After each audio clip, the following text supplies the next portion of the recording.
Innal hamdalillah nahmaduhu wa nasta'inuhu wa nastaghfiruh wa nastahdihi wa natubu ilaih wa na'udzu billahi min shururi anfusina wa min sayyiati a'malina may yahdihillahu fala mudilla lahu wa may yudlil fala hadiya lahu.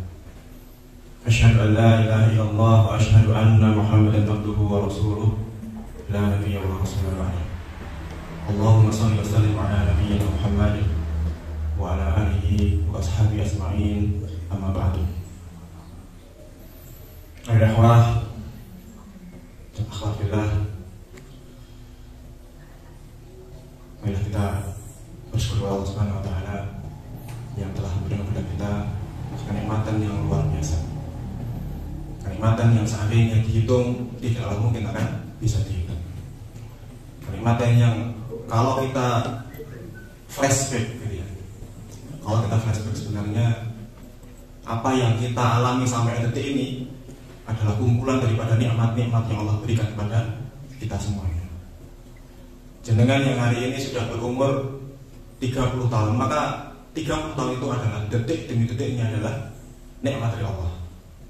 Jenengan yang hari sudah 60 tahun mungkin, maka detik demi detik selama jenengan menjalani kehidupannya adalah kumpulan daripada nikmat-nikmat yang Allah berikan kepada jenengan. Maka tidak layak sewaktu seorang muslim yang telah tahu, telah sadar bahwasanya apa yang kita dapatkan sampai hari ini adalah kumpulan daripada nikmat yang Allah berikan, tidak bersyukur kepada Allah Subhanahu wa taala. Ya. Karena sewaktu seseorang tidak bersyukur atas nikmat yang Allah berikan, maka dia berarti kufur nikmat. Pada Rasulullah SAW bersabda, "Idza ra'aita Allah yu'til 'abda 'ala ma'asyihi fa'lam annahu istidraj." Kalau engkau melihat seorang hamba, kalau engkau melihat Allah memberikan nikmat kepada seorang hamba, tetapi hamba tersebut tidak bisa mensyukuri nikmat Allah, bahkan kehidupannya, lembaran-lembaran hidupnya tercoret dengan tinta merah kemaksiatan, fa'lam annahu istidraj. Maka ketahuilah bahwasanya yang Allah berikan itu bukanlah sebuah nikmat, tetapi adalah istidraj. Apa yang istidraj? Istidraj adalah salah Allah. Cara Allah untuk menghinakan seorang hamba dengan cara dia ini diberikan kenikmatan demi kenikmatan, yang justru dengan kenikmatan tersebut hamba terus makin jauh pada Allah.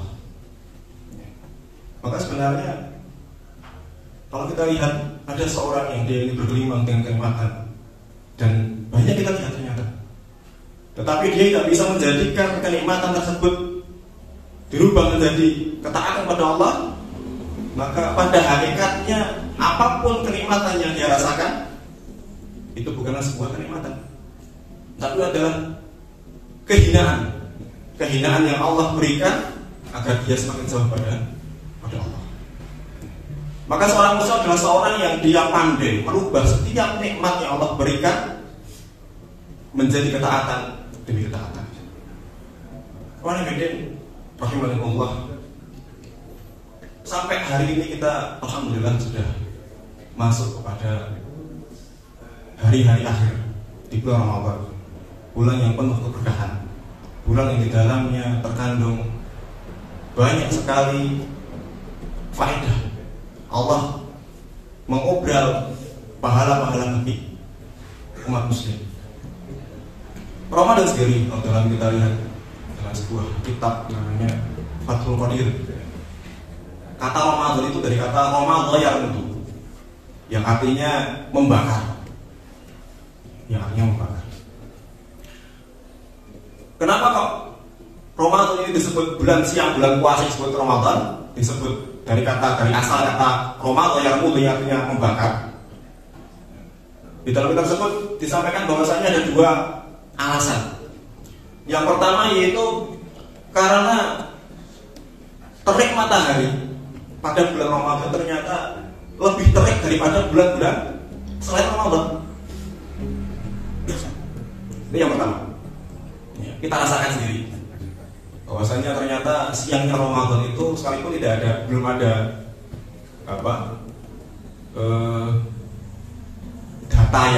data mungkin gitu ya. Tapi di kitab tersebut disampaikan bahwasanya kenapa disebut bulan puasa ini disebut Ramadan itu karena membakar hati. Karena disebut sana terik matahari yang Allah berikan pada bulan Ramadan itu lebih terik daripada pada bulan-bulan yang lain.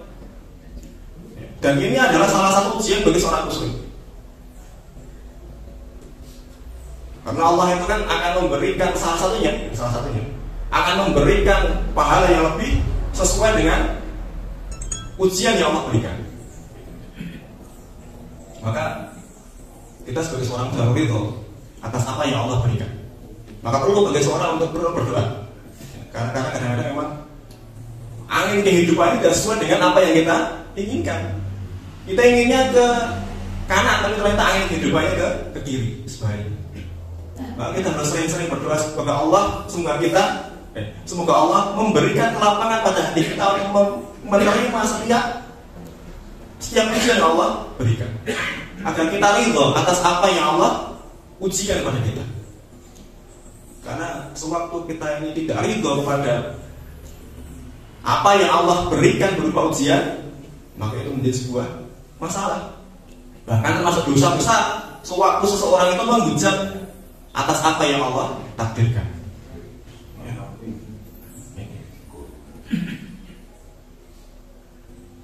Maka tadi balik pada Ramadan tadi. Ramadan yang kedua adalah terik mataharinya lebih terik daripada bulan-bulan yang lain. Itu adalah ujian bagi seorang muslim. Yang kedua saya sampaikan bahwasanya Ramadan yang kedua kenapa disebut bulan puasa Ramadan ini adalah karena di dalamnya ini adalah tempat di mana Allah membakar dosa-dosa. Ya. Jadi Ramadan ini adalah bulan di mana dosa seorang muslim ini dibakar Allah Subhanahu wa taala. Sebagaimana Rasulullah SAW bersabda, "Man shoma Ramadhana imanan wa ihtisaban, ghufira lahu ma taqaddama min dhanbihi." Barang siapa yang berpuasa di bulan Ramadan imanan wa ihtisaban, dengan keimanan dan dengan mengharap pahala dari Allah Subhanahu wa taala, ghufira lahu ma taqaddama min dhanbihi, maka Allah Subhanahu wa taala akan menghapus dosa-dosa yang telah. Ataupun hadis yang lain, man qama ramadhana imanan wa ihtisaban, ghufira lahu ma taqaddama min dhanbihi. Dua hadis yang pasti dibaca, pasti hampir setiap muslim hafal atasnya. Maka ada beberapa kelebihan, ada beberapa keutamaan yang pada Ramadan ini. Yang pertama ini tadi, dihapusnya dosa-dosa.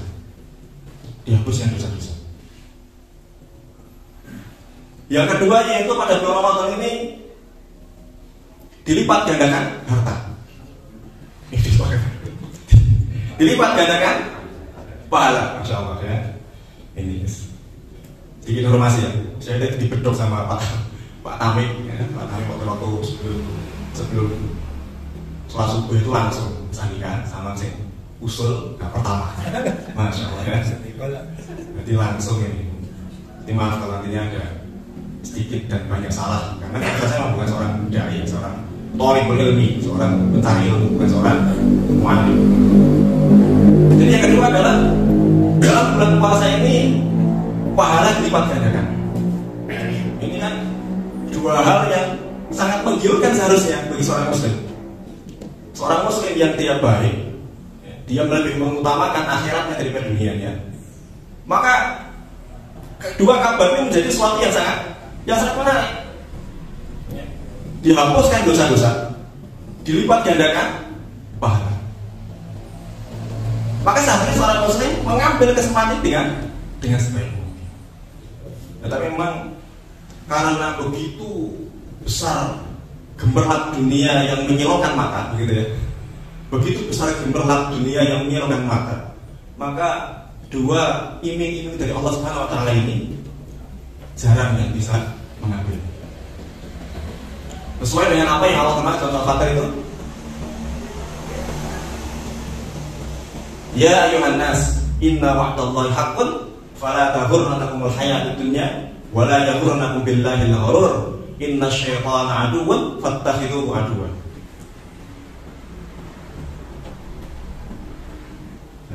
Wahai seluruh manusia, inna wa'dallahi haqqun. Sesungguhnya janji Allah itu pasti.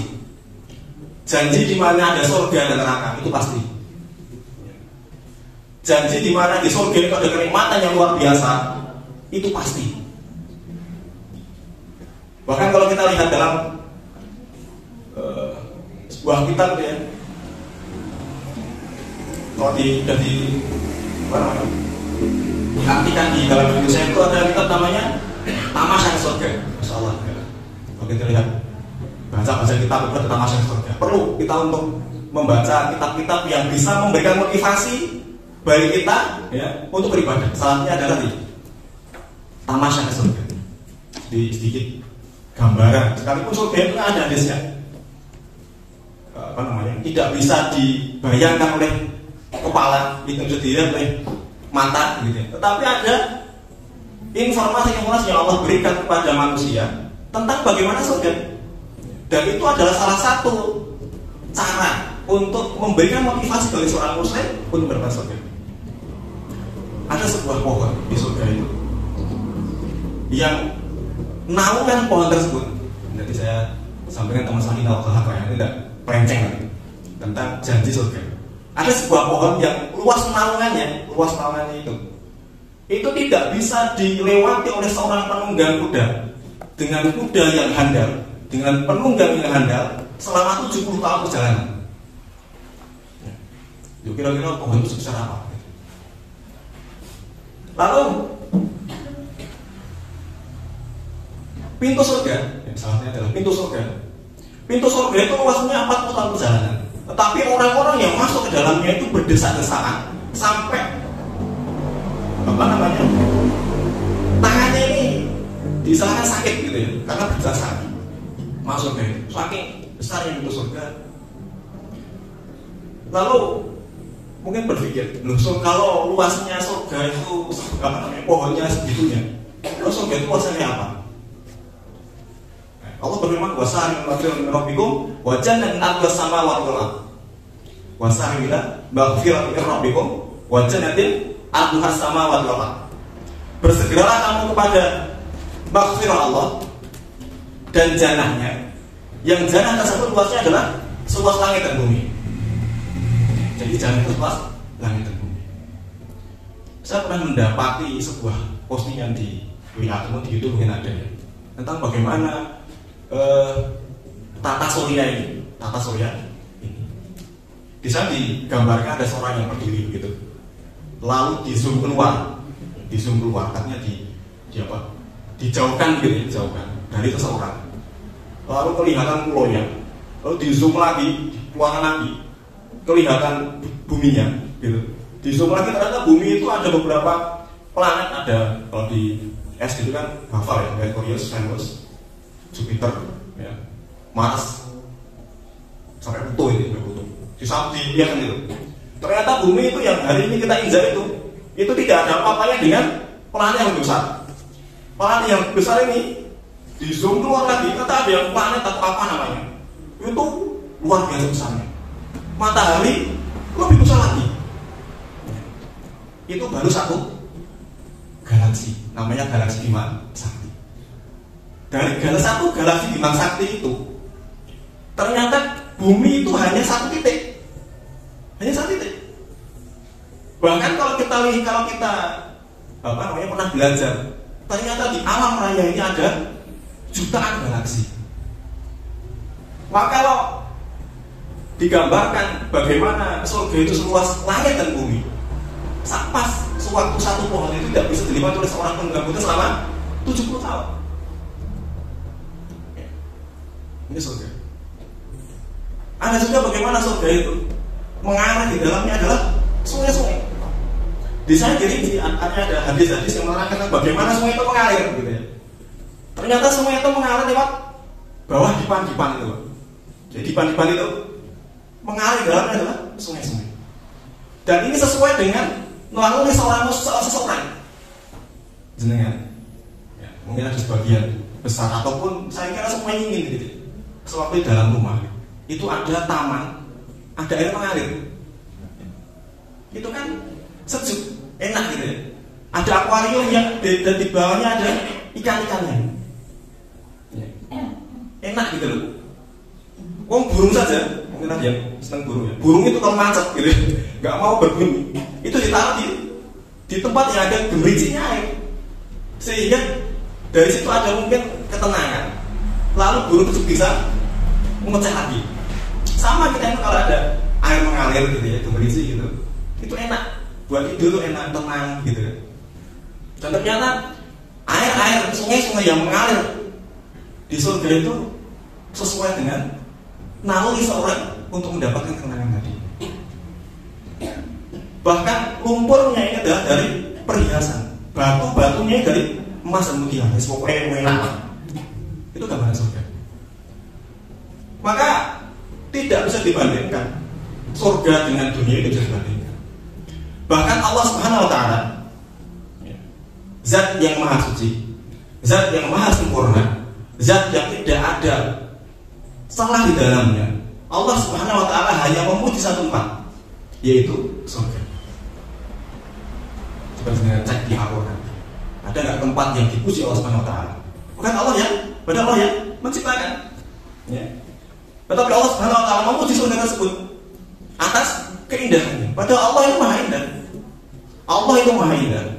Tapi Allah memuji surganya itu dengan sesuatu yang sangat indah. Saya kasih analogi sedikit masalah ini. Seorang kalau umpamanya santri, mungkin ada yang santri. Saya termasuk pernah nyantri 6 tahun, jadi insya Allah tahu gitu. Santri itu asalkan ada makanan gede karo sambal, itu jos banget. Tenang itu. Makanan, ya toh. Kok terus itu ada sambal itu luar biasa. Bahkan waktu santri itu mengatakan, wah maem nek karo sambal kuwi jos. Itu maka perkataan santri itu tidak bisa menjadi sebuah patokan dong santri kok. Gitu. Santri itu yang penting ono sambal, ono sampai sini gitu. Itu jos. Tetapi sewaktu perkataan itu disampaikan ke orang yang mungkin di luar gitu ya. Yang mungkin dia ada punya uang dikit gitu, lebih dari santri ini orang mengatakan bahwa orang teman begitu. Padahal untuk santri ini sesuatu yang sangat luar biasa. Berbeda sewaktu ada seorang chef itu apa? Koki internasional. Dia sudah biasa mengikuti berbagai macam lomba masak, dan masakannya ini adalah enak gitu dan memenangkan perlombaan tersebut. Mungkin juga telah menulis beberapa buku tentang masakan-masakan. Maka sewaktu koki ini mengatakan masakan ini enak, maka hampir semua orang akan mengamininya. Paham ya lebih? Sama sewaktu ada seorang yang mungkin tidak punya rumah, lalu diberikan rumah tipe 2x1, maksudnya agak besar, 3x3 mungkin begitu ya. Tadinya nggak punya rumah, biasa tidur di pinggir jalan. Lalu diberikan rumah yang kecil, maka dia akan mengatakan, wah, masya Allah, saya diberikan rumah yang sangat indah. Inilah istana saya, begitu. Ini adalah istana terindah saya. Mungkin akan kami tetap dia bisa di jalan. Berbeda sewaktu yang mengatakan adalah seorang arsitek. Dia biasa menggambar rumah, membuat rumah, mengkonsep rumah dan sebagainya. Rumah yang bagus-bagus tentunya. Sewaktu dilihatkan ada yang rumah yang memang bagus, maka dia mengatakan rumah ini bagus. Maka kan hampir semua orang mengatakan bahwasanya rumah ini bagus. Sama, suatu zat yang tiada cacat di dalamnya, zat yang maha indah, ya. Zat yang maha sempurna, mengatakan bahwasanya ciptaannya berupa surga yang indah, maka surga itu pasti indah. Inilah tadi inna wa'dallahi haqqun. Sama dengan neraka. Neraka itu luar biasa. Allah itu maha dahsyat siksaannya, maha dahsyat siksaannya. Maka janji surga dan janji neraka adalah sesuatu yang pasti. Allah yang berjanji maka pasti ada. Fala taghurrannakumul hayatud dunya. Maka janganlah kamu tergiur atas gemerlapnya dunia. Wala taghurrannakum billahil gharur, dan jangan sampai setan yang pandai menipu itu kamu tertipu olehnya. Ya, setan itu kan makhluk yang umurnya panjang. Bisa jadi setan itu yang menggoda mbah kita dulu. Setan yang menggoda mbah kita dulu itu yang setan yang hari ini menggoda kita. Artinya apa? Artinya setan tahu karakter ini digodang ini mutung gitu kan, mungkin begitu. Maka dia akan digoda lewat jalur itu. Oh, ini setan ini tahu kalau karakternya orang kalau digoda ini akan baik. Maka dia akan digoda dengan sangat itu. Ya. Maka kita harus selalu berlindung pada Allah Subhanahu Wa Taala agar terbebas daripada godaan setan. Inna syaitana aduwwun fattakhidhuhu aduwwa. Maka sesungguhnya setan adalah aduwwun, musuh. Maka jadikan setan sebagai musuh. Ini adalah gambaran bagaimana tadi dua hal yang menggiurkan berupa yang pertama yaitu dilipat gandakan pahala dan dihapuskan dosa ini menjadi sesuatu yang kurang menarik karena gemerlapnya dunia dan godaan daripada setan.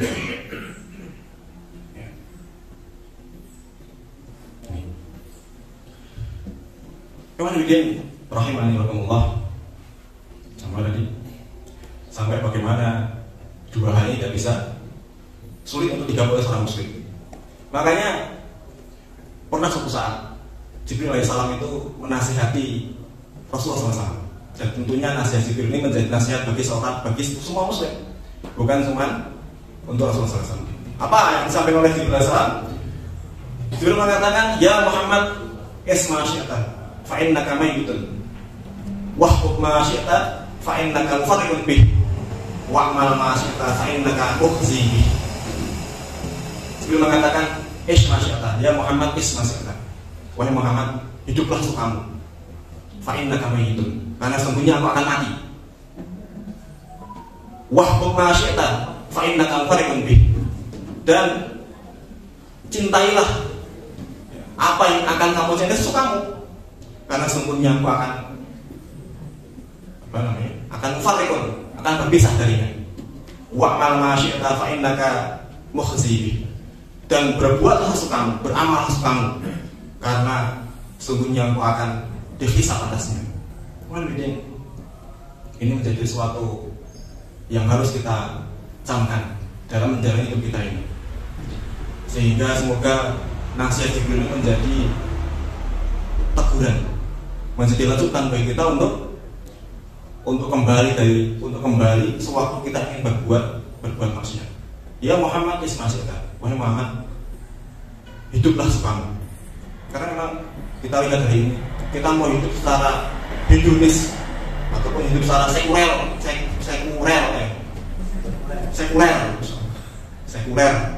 ataupun kita mau hidup secara kehidupan komunis, atau kita memilih hidup sesuai dengan syariat Islam, hampir tidak ada yang akan melarang kita. Hampir nggak ada. Apalagi di negara yang semacam ini, apalagi di dunia yang penuh dengan fitnah semacam ini, nggak akan ada yang melarang sebenarnya. Ya. Bahkan hari ini kehidupan yang melenceng cenderung lebih banyak dipromosikan daripada kehidupan yang sesuai dengan syariat. Bahkan yang lebih ngeri lagi, kehidupan yang sesuai syariat dan hujat. Kan begitu ya, hari ini kita lihat hari yang penuh dengan fitnah. Hari di mana kita ini hampir tidak bisa membedakan al-haq dan al-batil. Ada hal-hal yang sangat rumit begitu. Inilah disebut ulama sebagai yang fitnah. Kita ini ya, Bapak Ibu, kita ini kadang-kadang ketemu seseorang di jalan, kita ini bisa bingung kok. Itu wong lanang, wong itu kadang bingung. Ya. Jangan-jangan ke lanang itu tuh bingung. Hari ini kita tuh melihat kayak lanang, kayak itu aja hampir nggak bisa. Apalagi untuk hal-hal yang sifatnya agak simpel. Kadang-kadang yang mengatakan A itu juga bersorban, sama-sama ikuti sunnah, gitu ya. Orang-orang yang mengatakan B yang sebaliknya ini juga bersorban, yuk kadang-kadang mengikuti sunnah. Satu contoh. Terlepas dari kontroversi ya, jadi kan mau melihat yang dari mana. Pada waktu aksi 12-12 dulu ya. Soalnya kita masih semuanya kan tahu aksi 12-12 dulu. Yang menyuruh orang untuk ikut aksi itu kan ya berkorban ya.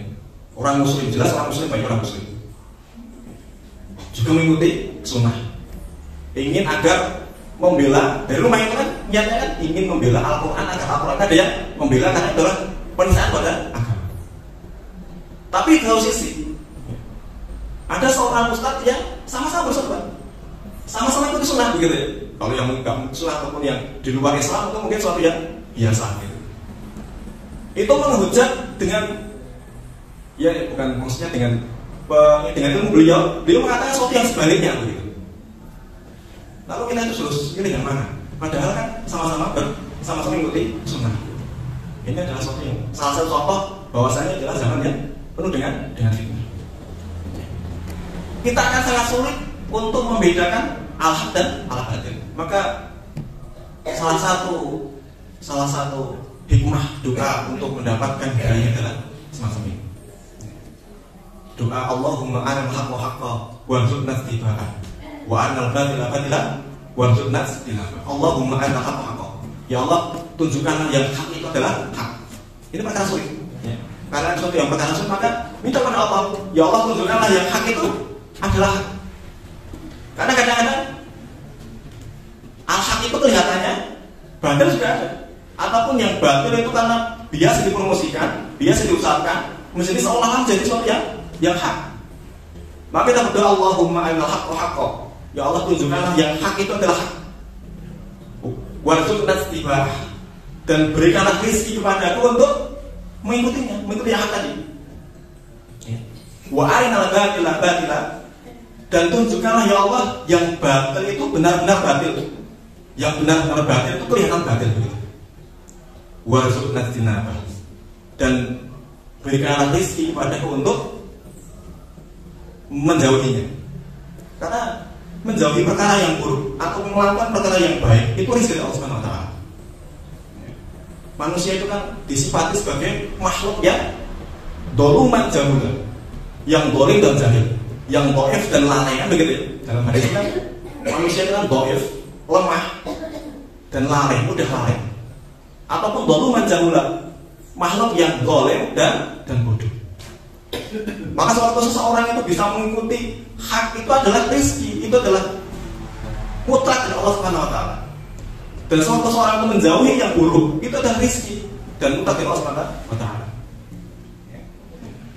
Sewaktu kita kembali kepada Allah, maka ini menjadi salah satu solusi agar sewaktu kita beramal ibadah itu enggak sombong ataupun tidak membanggakan. Ya. Jadi sewaktu kita beribadah, ada muncul mau berbangga diri, kembalikan. Saya itu nggak bisa ngapa-ngapa kecuali karena Allah. Ini adalah karena rezeki Allah SWT. Ini. Jadi ya, kembali lagi, masyaallah, fa'inna kamaita. Jenengan mau berbuat apa saja, ya, maka yang bisa mengendalikan adalah kita sendiri. Ya. Yang kedua adalah wahbub masyaallah, fa'inna kamfarikun bih.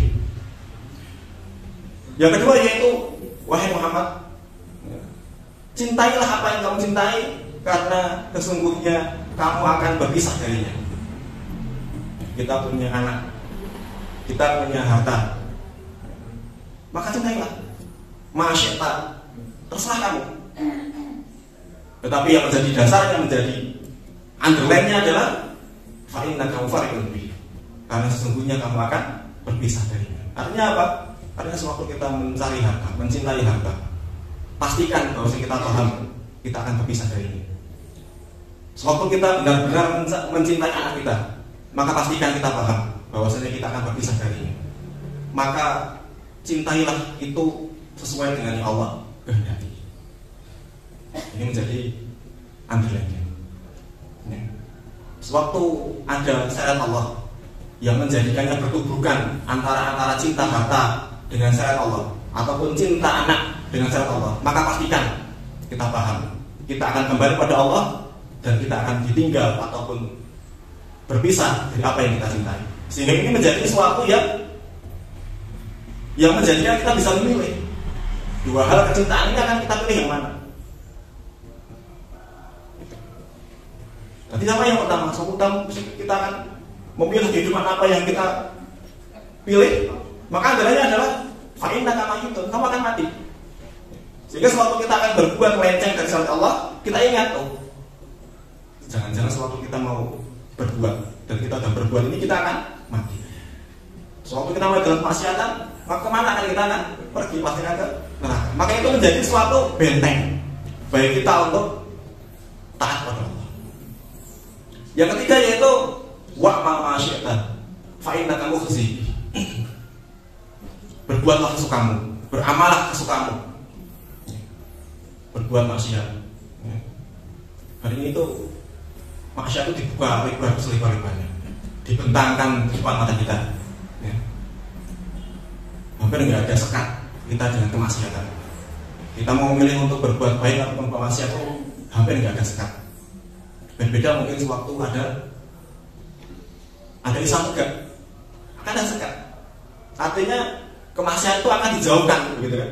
Jadi kalau dalam Islam itu kan bukan mengobati, tapi memang benar-benar menyekat antara kemaksiatan dengan kebaikan, itu kan disekat, ada sekatnya. Maka ada peraturan-peraturannya dalam Islam itu. Oh, kalau muslim, soal musliman itu harus begini pakaiannya. Itu kan disekat. Jangan sampai ada kemaksiatan. Suatu itu tidak ada, suatu syariat tidak ada, suatu Islam tidak tegak, suatu tidak ada hukum yang memaksa. Karena memang apa namanya? Suatu ada hukum, begitu. Contoh namanya di Indonesia ini, kita tulis hukum, nek anggar bangsu dihukum, begitu kan, ditilang, begitu. Tetapi suatu tidak ada penegaknya, suatu tidak ada penegaknya, maka hukum itu akan dilanggar. Apapun hukum itu suatu yang tertera, tidak ada penegaknya, dimanapun tempatnya pasti akan dilanggar. Loh, kan ada orang yang sadar itu berapa persen begitu? Yang sadar kan berapa persen? Suatu yang nggak sadar 1%, yang nggak sadar yang sadar 1%, yang sadar 9%. Maka lama-lama yang nggak sadar ini akan merasa dirugikan. Wah, melu lampu nabrak lampu bangsu, ya nggak ada yang menghukum. Maka yang sadar akan ikut. Dengan di bangsu, dengan nggak berhenti nih di lampu merah, ya berhenti sendirian di situ. Kita merasakan dulu berhenti sendirian di lampu merah. Karena pertama sudah berhenti, kita sadar. Tiba-tiba belakangnya itu masuk saja itu belum hijau, yakin kita udah jalan, gitu ya. Lama belum hijau kita sudah jalan. Kenapa? Oh, kayak yang lain dah warna baru apa sih? Saya dicek tau, wah melu lah kan gitu. Jadi suatu hukum tertera, ada tulisannya, mungkin ada ancamannya, tetapi tidak ada penegaknya, maka hukum itu sendiri akan diabaikan. Sama, suatu Islam itu ada hukumnya ini, ada tegak, ada tertera bahwasanya seorang muslim harus berpakaian semacam ini, bahkan detail, ya. Bahkan seorang muslim itu kan detail, baik di Al-Quran pun dihadis kan detail. Sekalipun ada beberapa pendapatnya cuma dikit, ya, artinya pendapatnya itu cuma masalah muka sama tangan, perbedaan pendapatnya gitu. Muka sama tangan. Tapi secara umum sudah menutupi, dan itu sepakatan ulama. Hukumnya ada, ancamannya juga ada, bahwasanya dia akhirat akan semacam itu. Tetapi tidak ada penegaknya, maka itu akan banyak diabaikan. Maka itu menjadi tidak ada sekat, yang saya maksud. Tidak ada sekat antara kita dengan kemaksiatan. Maka yang menjadi sekat akhirnya adalah diri kita pribadi. Tadi, wa'mal ma syi'ta fa innaka mukhzi. Engkau akan bermaksiat, maka pasti tadi inna wa'dallahi haqqun. Pasti bermaksiat akan dimasukkan dalam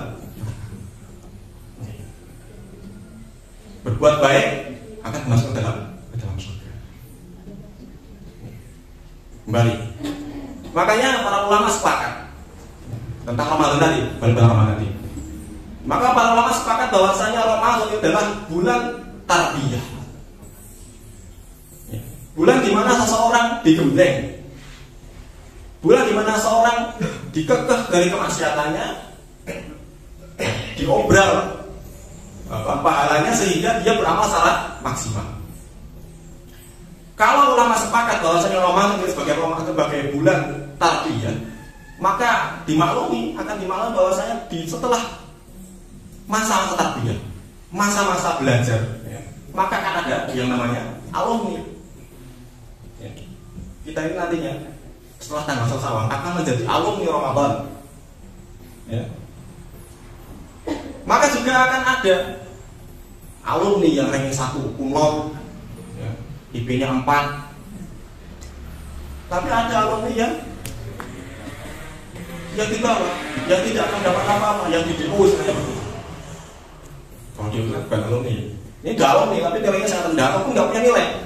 Dia sudah melewati masa-masa pembelajaran, tapi tidak bisa mengambil manfaat dari apa yang dia pelajari. Dan ternyata alumni Ramadan yang kayak gitu itu yang banyak.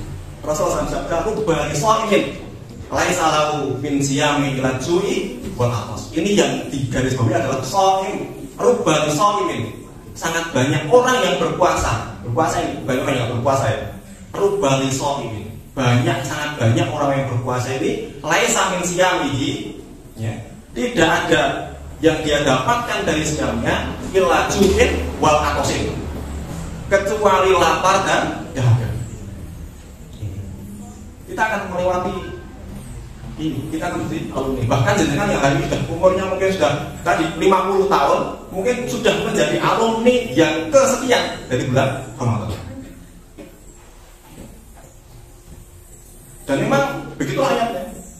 Ya ayyuhalladzina amanu kutiba alaikumus shiyam kama kutiba alal ladzina min qablikum la'allakum tattaqun. Kata-kata la'alla itu sesuatu yang tidak pasti. Tidak lalu menjadi setelah bulan Ramadan lewat lalu pasti tattaqun, tidak. Yang dikehendaki, predikat kata itu yang kita kehendaki. Tetapi kata-kata la'alla itu adalah sesuatu yang masih 50-50 begitu istilahnya. Bisa jadi dia menjadi tattaqun ataupun dia menjadi celaka. Karena Rasulullah juga bersabda sewaktu beliau mau naik mimbar, ada tiga tundagan yang beliau injak, dan setiap tundagan itu beliau mengamini.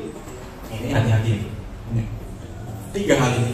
Rasulullah waktu naik, beliau mengucapkan amin, lalu naik lagi amin, dan ketika naik lagi amin. Setelah itu para sahabat bertanya, apa yang terjadi ya Rasulullah? Sungguhnya Jibril berdoa pada dalam amin. Yang pertama yaitu Jibril mengatakan celaka bagi seorang yang diucapkan namamu Muhammad tapi tidak menyaut dengan sallallahu alaihi wasallam.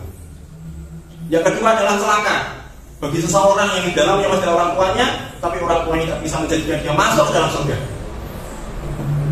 Yang ketiga adalah celaka bagi seorang yang telah lewat Ramadan, telah lewat bulan puasa, tapi puasanya tidak bisa menjadikan dia dosa-dosanya tidak luntur, tidak dihapus Allah Subhanahu wa taala. Hingga pertanyaannya, kita ini sudah melewati berkali-kali Ramadan. Predikat yang kita sanggah tattaqun atau celaka. Semoga amal kita diterima Allah Subhanahu wa taala. Inilah para ulama sepakat bahwasanya ada alumni yang tattaqun, dia keluar dari Ramadan dengan predikat takwa, ya.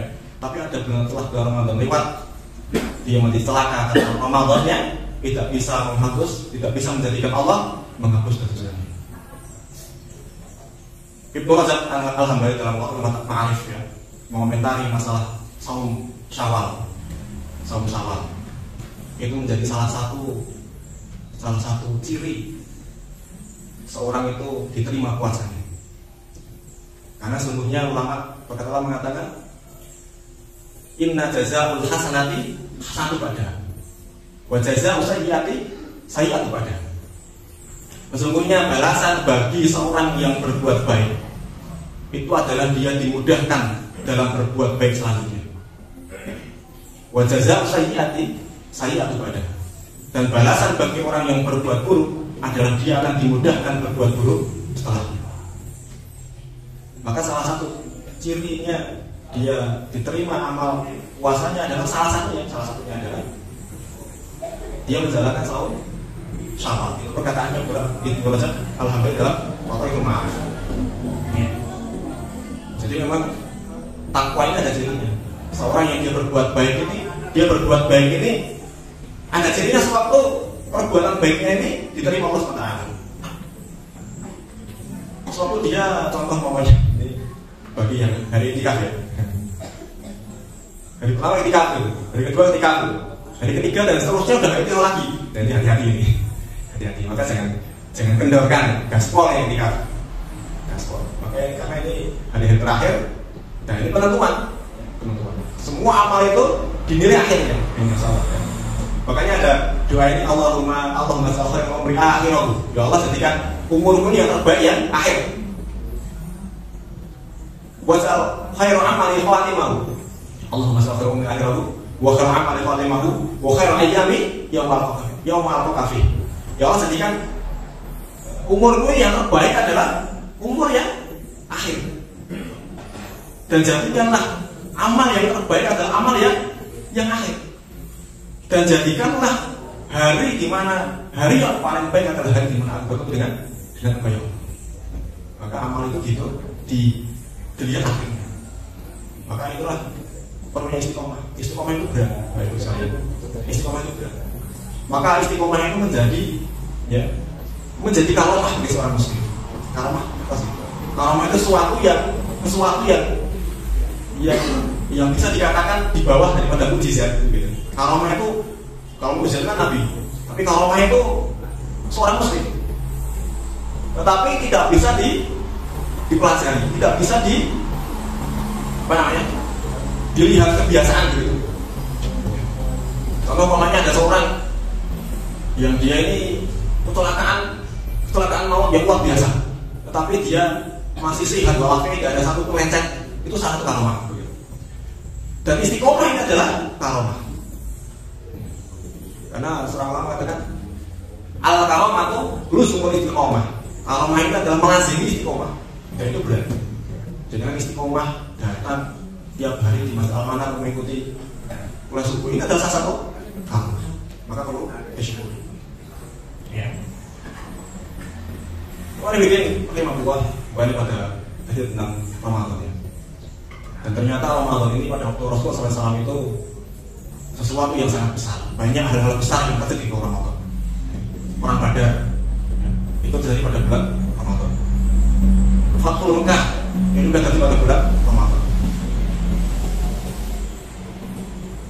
Kenapa pada bulan Ramadan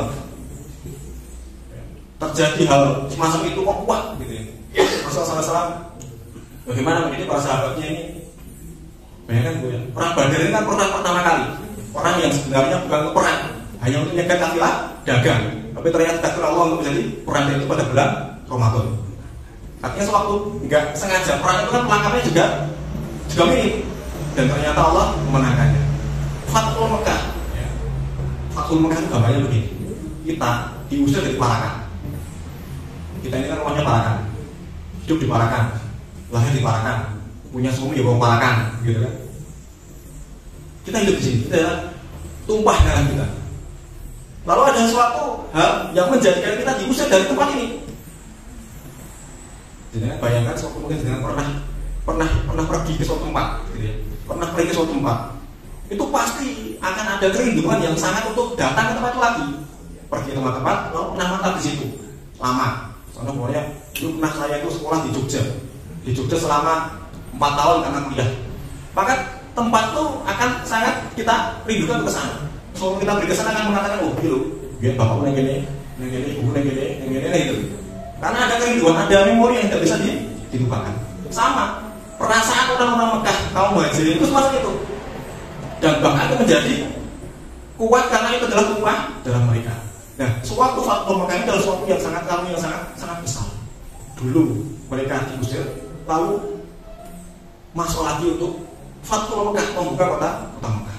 Dan itu terjadi pada bulan Ramadan.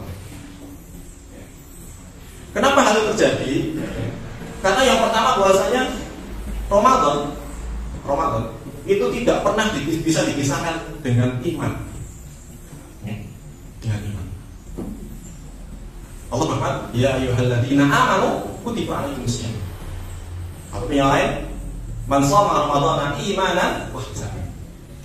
Ramadan itu bisa dipisah dengan iman. Artinya apa? Artinya penyerahan diri kepada Allah itu harus dilakukan sewaktu. Artinya bukan cuma Ramadan, artinya lebih begitu. Sewaktu Ramadan. Tapi kalau dia penyerahan Islamnya ini masih kurang, dia masih menghujat syariat, dia masih menghujat ketentuan Tuhan Allah, maka puasanya nggak akan diterima. Sama sewaktu dedengkotnya munafik Madinah itu kan juga saum Ramadan. Siapa namanya lupa saya. Itu kan juga puasa Ramadan, tapi Ramadannya tidak akan diterima. Karena dia masih menghujat Rasulullah. Dia masih berpuasa ini menghujat Rasulullah. Artinya apa? Artinya bahwasanya sewaktu Ramadan ini benar-benar kita serahkan dengan keimanan kita, maka Ramadan kita akan membuahkan hasil, yaitu ketakwaan. Tetapi sewaktu Ramadan ini kita masih belum menyerahkan diri kepada Allah, ya, masih belum puas dengan apa begini, kok harus begini, ya, masih menyalahkan syariat, masih mengikuti hawa nafsu, maka bisa jadi Ramadan kita tidak akan diterima bahkan. Dan sewaktu kita menyamai Ramadan dengan imannya akan membuahkan hasil luar biasa. Contohnya tadi pada bulan Ramadan, ya, Rasulullah masih bisa menaklukkan kota Makkah. Gitu. Maka perlu kita untuk selalu mengintrospeksi diri. Apakah hari ini masih kita sudah menyerahkan semuanya pada Allah dengan keimanan kita, atau masih setengah-setengah? Dan itu perlu untuk selalu dikoreksi tiap hari. Jangan sampai ada sesuatu pun yang menjadikan keimanan kita ini menjadi goyah. Ya. Lalu bagaimana caranya agar terus, ya, agar bisa istiqomah sampai Ramadan? Yang pertama yaitu harus selalu bertobat kepada Allah. Karena tobat itu menjadi beban, dosa itu menjadi beban bagi seorang menjalankan amal soleh. Makanya Bunda Aisyah kan memberikan salah satu doa yang kita sudah hafal semuanya. Allahumma innaka afuwwun tuhibbul afwa fa'fu anni. Ya Allah, sebenarnya Engkau yang mencintai taubat, maka ampunilah dosa. Semoga dengan kita taubat kepada Allah ini menjadikan pundak kita ini ringan dari dosa, sehingga kita bisa melaksanakan puasa sampai akhir ini salat istiqomah. Yang kedua tentunya terus mencari ilmu tentang masalah puasa. Sekalipun mungkin ini adalah saya sampaikan di akhir, ya, mungkin agak terlambat begitu, tapi ini agak terlambat ya, karena tahun depan kita akan insya Allah akan menangi bulan puasa lagi. Jadi sebelum kita berpuasa ya sudah mengimbul ilmu tentang masalah puasa, sehingga itu kan menjadikan kita lebih berilmu dalam beramal. Berbeda sewaktu seorang ini berpuasa tanpa ilmu dengan berpuasa dengan ilmu. Soalnya yang mungkin dia berpuasa ya, dengan ilmu, maka sewaktu berbukanya pun akan beda. Sewaktu sahurnya pun akan berbeda. Dia berbuka akan menyesuaikan gerakan, lalu dia akan minum air putih, dia akan mengambil 3 butir kurma, kan begitu. Dia nggak mungkin akan semacam itu tanpa ilmu. Karena nafsunya kan nggak enak ya, habis. Nafsunya ini kan kalau kita di Indonesia nggak enak ya. Nging gitu, terus minum putih. Enaknya nging gitu ya kolak kan gitu. Tapi karena ilmu, dituntut oleh ilmu, maka begitu ilmunya. Dan itu akan berpahala. Sama-sama berbuka, tapi kualitasnya di sisi Allah akan berbeda. Sama sewaktu kita makan sahur. Tanpa ilmu mungkin jam 3 atau jam 2 sudah sahur. Atau mungkin males, mau sahur males, bangun tidur, ya. Suruh makan kan males, secara nafsu kan gak enak gitu. Tapi kalau kita berilmu, di dalam berpuasa ini ada, di dalam sahurnya ada berkahnya, ya. Itu dalam sunnah, maka kita akan paksa. Dan jadinya akan berbeda. Sama-sama berpuasa dari fajar sampai terbenam matahari. Sama-sama mungkin puasa, sama-sama berbuka, sama-sama sahur, sama-sama sholat lain. Tetapi kualitas akan berbeda, sewaktu ilmunya juga berbeda. Pada video rahimahullah, semoga yang saya sampaikan ini menjadi cambuk bagi diri kami pribadi. Tentunya banyak sekali kekurangan yang saya sampaikan. Saya mohon maaf sebabnya. Dan mungkin informasi setelah hari ini mungkin nanti ibu-ibu bapak-bapak dimohon juga untuk hadir di majelis ilmu subuh pagi, akan diisi oleh dari tamir atau dari kader-kader. Semoga dengan keistimewaan kita menjadi salah satu tanda diterimanya Allah.